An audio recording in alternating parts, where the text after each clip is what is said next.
हाय, hello, नमस्कार. Madhuraj cook and क्रिएशनमध्ये तुमचं स्वागत आहे. मधुराच्या स्वयंपाकघरात तुमचं मनापासून स्वागत आहे. आज तुमच्यासाठी मी एक नवीन रेसिपी घेऊन आलेली आहे. जास्त लेअर आणि झणझणीत अशी जास्त तिखटाची मसालेदार अशी मसाले वडी. आमच्या इकडे मासवडी पण म्हणतात ह्याला. म्हणजे सोलापूर जिल्ह्यात खूप प्रसिद्ध आहे. म्हणजे कोण पाहुणे आले नॉनव्हेज खात नसेल तर हा पदार्थ केला जातो. त्यासाठी काही साहित्य लागते ते पहा. भरपूर असं खोबरं लागते आणि तेही मोठं खिसायचं नाही. एकदम बारीक खिसायचं. म्हणजे आपण करंजाच्या बाकराला कसं बारीक वरून फुटुनी करंजी येते म्हणून बारीक खिसतं तसं खिसायचं. भरपूर असा लसूण घ्यायचा आणि तेही नकलून घ्यायचा. नकलून म्हणजे आपण नकाने तुकडे करतो, पण मी नकाने नाही केला. वाटीला असे त्याचे बारीक बारीक तुकडे करून घ्यायचे. खूप लसूण लागतं. जेवढा लसूण तुम्ही ह्यात मसाले वडीत किंवा मासवडीत टाकचाल तेवढी ही मासवडी खूप छान लागते. कारण जेवढा लसूण आपल्या दाताखाली येईल तेवढा एकदम मस्त मासवडीला चव येते. त्यामुळे लसूण भरपूर तुम्ही वापर करून घ्यायचा ह्याच्यात. आणि आता मी असं तुम्हाला दाखवले की असा नकलायचा. एकदम असे बारीक बारीक तुकडे होतील असं. आता हे मी खोबरं आहे थोडंसं भाजून घेणार आहे. जास्त नाही भाजायचं. थोडंसं लाल व्हायला लागलं की लाल होईपर्यंत भाजून घ्यायचं आणि थोडंसं मिक्सरवर ते फिरवायचं. म्हणजे जरी आपल्याकडून थोडंसं काही मोठं जर खिसण्यात आले असेल तर ते थोडंसं मिक्सरवर बारीक केलं तरी चालते. नाही जर नसेल मोठं तर असंच जरी घेतलं तरी चालतं. आता मी हे पातेल्यात काढून घेते. हे पहा असं भाजून घ्यायचं. जास्त एकदम लाल पण होऊ दिलं नाही आहे मी. ते थोडंसं जे बारीक होते ते थोडंसं झाले. आता खसखस पण थोडीशी भाजून घ्यायची. भाजल्याशिवाय खसखस छान लागत नाही म्हणून खसखस ही भाजून घ्यायची. आता खसखस बाजूला काढून घेऊया आपण आणि आता बाकीचं काय साहित्य लागतं ते पाहूया आपण. इथं मी म्हणजे छान चव येण्यासाठी हिंग घेतलेले. त्याच्यानंतर हे तुम्हाला दाखवलेलं तो लसूण. त्याच्यानंतर धने, जिरे आणि ओव्याची पूड केलेली आहे. लाल तिखट, हळद, मीठ, काळं तिखट आणि कोथिंबीर घेतलेली. आता हे असं मोठं जे नकलून घेतलेलं लसूण आहे त्यात टाकू आपण. म्हणजे मी खोबरं आणि खसखस घेतले होते पातेल्यात, त्याच्यात मी आता हे टाकून घ्यायला लागले साहित्य सर्व. आता मासवडीसाठी आपण सारण तयार करायला. त्याच्यात मी लसण, त्याच्यात धने, जिरे आणि ओव्याची पूड, हिंग टाकायला लागले. खसखस आणि खोबरं तर आधीचंच आहे. त्याच्यानंतर हळद आणि तिखट मी निम्मं टाकलेले. निम्मं नंतर ज्यावेळेस फोडणी देणार आहे तर मासवडी झाल्यावर त्याच्यात टाकणार आहे. त्या टायमाला आपण लाल तिखट जास्त वापरायचं आहे. आता मासवडी अशी झणझणीत आणि तिखटच छान लागते. ही मासवडी ही तिखटच मासवडी म्हणून प्रसिद्ध असते. त्याच्यामुळे तिखट काळं तिखट भरपूर घ्यायचं. आता तुम्ही कमी जास्त करू शकता तिखटाचं. मीठ टाकलेलं आहे मी आता त्याच्यात. तुमच्या चवीनुसार तुम्ही मीठ टाकू शकता. कोथिंबीर घ्यायची आहे, भरपूर टाकायची कोथिंबीर. जेवढी कोथिंबीर असेल तेवढी छानच लागते. मी निम्मी टाकले, निम्मी नंतर फोडणीच्या वेळेस टाकणार आहे. असं छान असं मग आता हे मिक्स करून घ्यायचं आहे. थोडंसं आता हे कोरडं कोरडं होईल म्हणून थोडंसं की नाही त्याच्यात थोडंसं पाण्याचा म्हणजे ओलसरपणा करण्यासाठी थोडं पाण्याचा शिंतोडा द्यायचा किंवा थोडंसं पाणी तुम्ही ओतू शकता. अशा प्रकारे तुम्ही पाणी थोडं थोडं टाकून ओलसर करून घ्यायचं. जेणेकरून ते कोरडं असेल की ते ज्यावेळेस आपण लेअर करू त्यावेळेस म्हणजे गोल गुंडाळी करतो त्यावेळेस ते फुटू नये म्हणून थोडं ओलसर करायचं. मासवडीसाठी जे मी आता लाट्या करणार आहे त्याचं पीठ तयार करून घेणार आहे. आता इथे मी बेसन पीठ अर्धा किलो घेतलेले आणि हळद टाकली आहे, हिंग घेतले चवीसाठी आणि धने, जिरे आणि ओव्याची जी पूड आहे ती टाकलेली आहे. त्याच्यानंतर लाल तिखट आणि हळद टाकून घ्यायला लागले आणि इथे एक छोटीशी पळी माझ्याकडं तेवढं मी मोहन म्हणून तेल टाकणार आहे. गरम तेल करून थंड थोडंसं केलेलं आहे ते टाकलेलं आहे. आणि मी इथे कणिक टाकणार आहे, पण मी कणिक थोडंसं ह्या पिठाचा गोळा करल्यानंतर कणिक मिक्स करणार. मी आधीच करणार नाही. आधी हे थोडंसं एकजीव करून घेणार आहे. जेणेकरून हा कसं नुसतं बेसन पीठ असलं की जास्त म्हणजे चिकट होतं.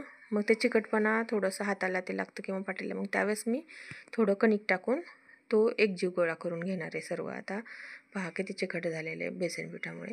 त्यामुळे आत्ता मी ह्याच्यात कणिक मिक्स करणार आहे आणि छान गोळा करून घेणार आहे. मीठ राहिलं होतं ते मीठ टाकून घेतलेले. माझ्याकडून मीठ बरं लक्षात आलं, कारण मिठाशिवाय वरच्या ह्याला लेअर जर आपण नुसते खाल्ले तर चव लागली नसती. आता मी एक बाऊल कणिक घेतलेली. आता हा गोळा छान, आता मस्त गोळा तयार होईल. आता पहा कसा गोळा छान होतो.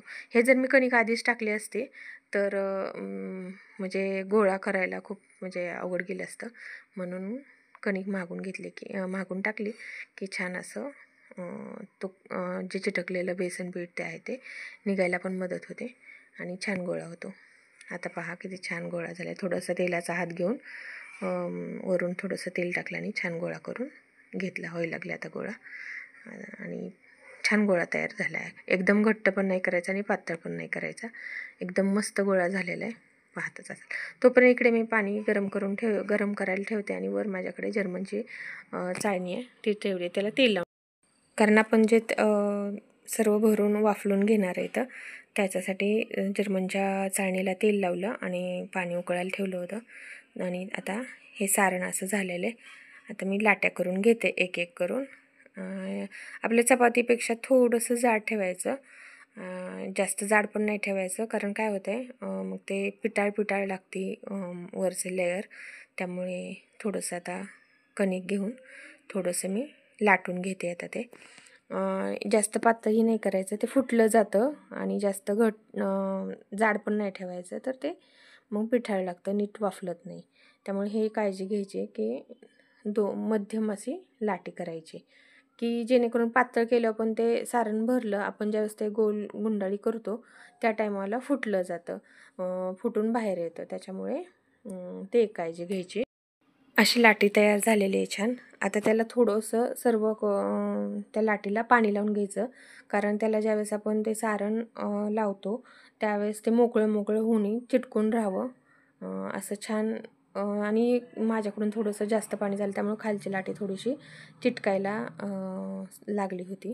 तर प्रमाणात ते पाणी लावा किंवा तेल लावा तुम्ही आणि छान मग सारण टाकून घ्या त्याच्यावर. त्यामुळे त्याला चिटकून राहील व्यवस्थित.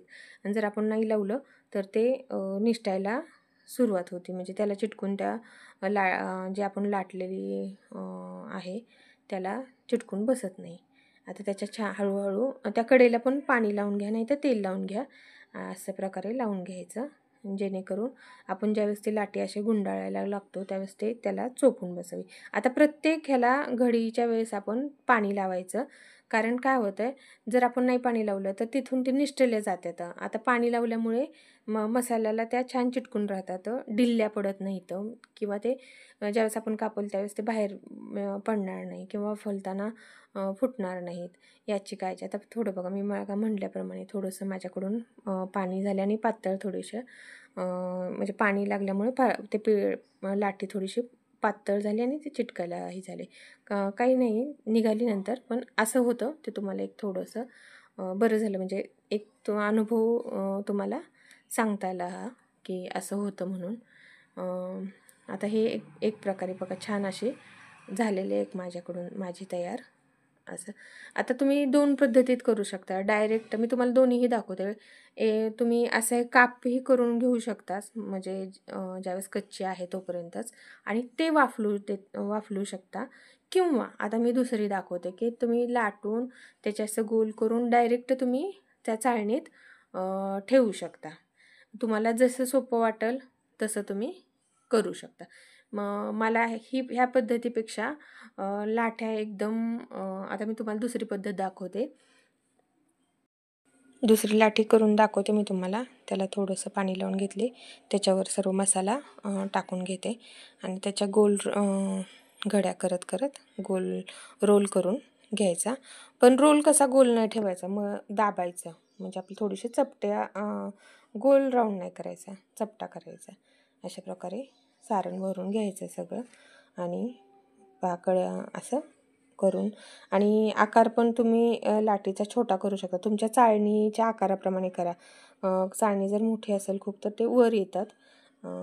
आणि चाळणी माझ्या थोड्याशा मोठ्या झाल्या, पण मला आता कसं सवय झालेली त्यामुळे काय असं अवघड गेलं नाही. पण तुम्ही सुरुवातीला जर करत असाल तर ह्या लाट्या पण तुम्ही छोट्या करून असे रोल करू शकता. हे पहा असं एकदम मस्त झालेलं आहे. आणि दोन्ही साईडचं छान दाबून घ्यायचं.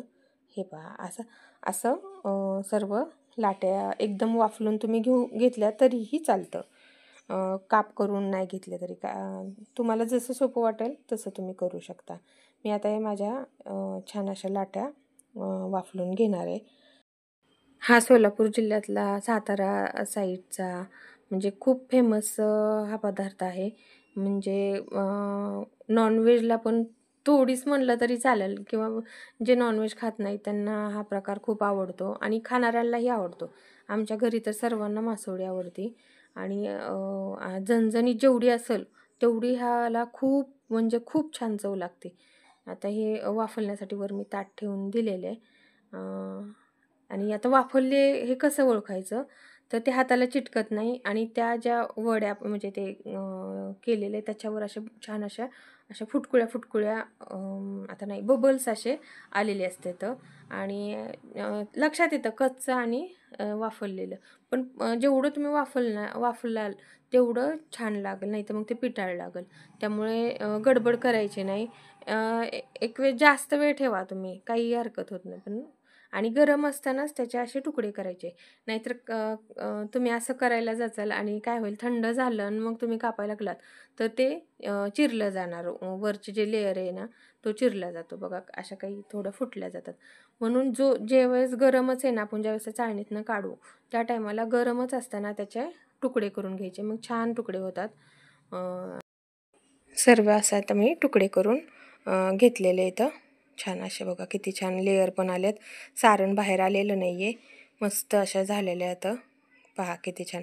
आणि अशा उभ्या करून ठेवायच्या जेणेकरून आता कसं आहे माहिती आहे का तुम्ही डायरेक्ट तेलात फोडणी देऊन ह्या वड्या पण टाकू शकता. पण जर तुम्ही सुरुवातीला करत असाल तर सुरुवातीला तुमचे फुटले जाणार. त्यामुळे शक्यतो असं करू नका. आधी फोडणी द्या आणि हे जे मी ताटात असे उभ्या करून ठेवलेले आहेत तसे उभ्या करून ही जी फोडणी आहे ती त्याच्यावर टाकू शकता. आता फोडणीसाठी काय केलं मी भरपूर तेल घेतले, थोडीशी जिरी मोहरी घेतली, त्यात लसण भरपूर मी नकललेला टाकला, कोथिंबीर टाकलेली आणि लाल तिखट वापरले. काळं तिखट सारणात टाकायचं आणि फोडणीला लाल तिखट वापरायचं. कारण काय होतं आहे त्याला छान कलर येतो. काळ्या तिखटापेक्षा लाल तिखटाचा कलर छान येतो. किंचित असा काळं तिखट वापरलेले आणि ही फोडणी त्याच्यावर टाकायची. आता ही सुरुवातीला तुम्ही असं करून पहा आणि नंतर ज्यावेळेस तुम्हाला टॅक्ट येईल, ज्यावेळेस तुम्हाला छान येईल त्या टायमाला तुम्ही डायरेक्ट तेलामध्ये फोडणीतही टाकू शकता. पण सुरुवातीला काय होते आपल्याला जास्त नीट हलवता येत नाही आणि मग फुटल्या जातात. त्यातलं सारण बाहेर येतं म्हणजे वड्या व्यवस्थित राहत नाही इथं. त्यामुळे ही काळजी घ्यायची की सुरुवातीला तुम्ही असं करा. असंही त्यात तेल गेले सगळं तर टाकलेलं असतं आपण फोडणीच दिलेली असते त्याच्यामुळे असं काही अवघड नाही.